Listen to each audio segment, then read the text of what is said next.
রাজনীতিতে শূন্য অভিজ্ঞতা নিয়ে প্রথমবার ভোটের মাঠে পা রেখেই বিশ্বের সবচেয়ে প্রতাপশালী দেশের রাষ্ট্রপ্রধান হয়েছিলেন যে স্লোগানে ভর করে সেই মেক আমেরিকা গ্রেট অ্যাগেইন ছিল ক্ষমতায় প্রত্যাবর্তন পূর্ব বিজয় সমাবেশের শিরোনাম। মাঝে একটি মেয়াদে ক্ষমতার বাইরে থাকলেও লক্ষ্য থেকে যে বিচ্যুত হননি ডোনাল্ড ট্রাম্প, বরং ফিরেছেন আরও দৃঢ়প্রত্যয়ী হয়ে প্রমাণ করলেন সেটাই।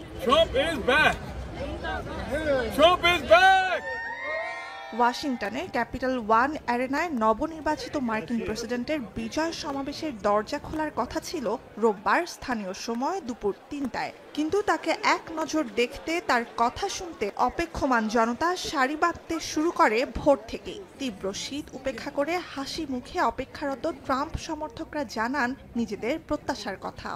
I got here at 5 in the morning. Yeah, and tomorrow the same. I was going to go out there now because of the freezing cold. I don't care. I'm here because this is the best day ever. The shit show's over. I don't know if I'm allowed to say that, but I'm excited to see Trump back, for my kids struggling.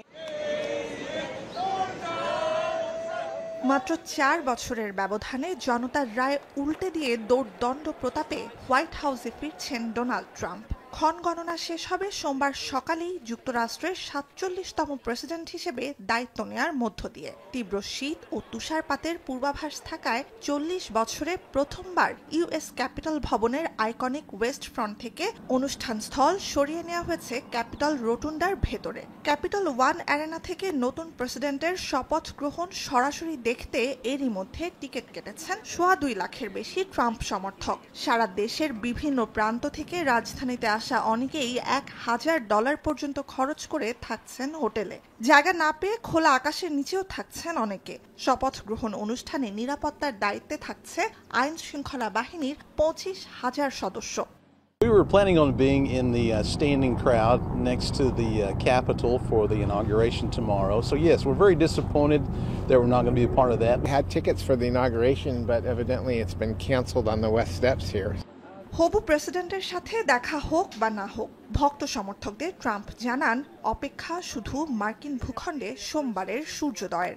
উচ্ছ্বসিত জনতাকে আশ্বস্ত করে বলেন দায়িত্ব নিয়েই একটি একটি করে সংকট নির্মূল করবেন, এমন গতি আর শক্তিতে কাজ করবেন যুক্তরাষ্ট্রের ইতিহাসে যা এর আগে কখনো ঘটেনি। শপথ নেয়ার পর মুহূর্তেই বইয়ে দেবেন নির্বাহী আদেশের ঝড়। ধারণা করা হচ্ছে ক্ষমতা গ্রহণের প্রথম দিনই ২০০'র বেশি নির্বাহী আদেশে সই করবেন তিনি।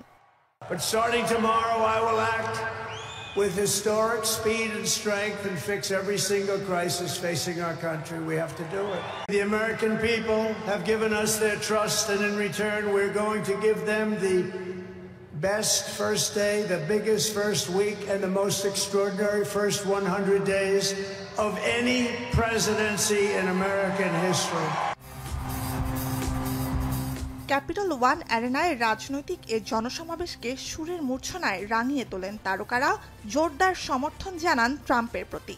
ছেলেকে নিয়ে উপস্থিত ছিলেন বিশ্বের শীর্ষ ধনী ও ট্রাম্পের অন্যতম উপদেষ্টা ইলন মাস্কও। শপথ গ্রহণ সামনে রেখে এদিন যুদ্ধে শহীদ মার্কিন সেনাদের প্রতি আর্লিংটন ন্যাশনাল সিমেট্রিতে শ্রদ্ধা জানান ৭৮ বছর বয়সী এই রিপাবলিকান নেতা। নুজহাত কামাল, এখন বিশ্ব। একনল হ্যান্ড ওয়াশ ১০০% প্যারাবেন ফ্রি, তাই নিরাপদ হাতের জন্য আস্থা রাখুন একনলে।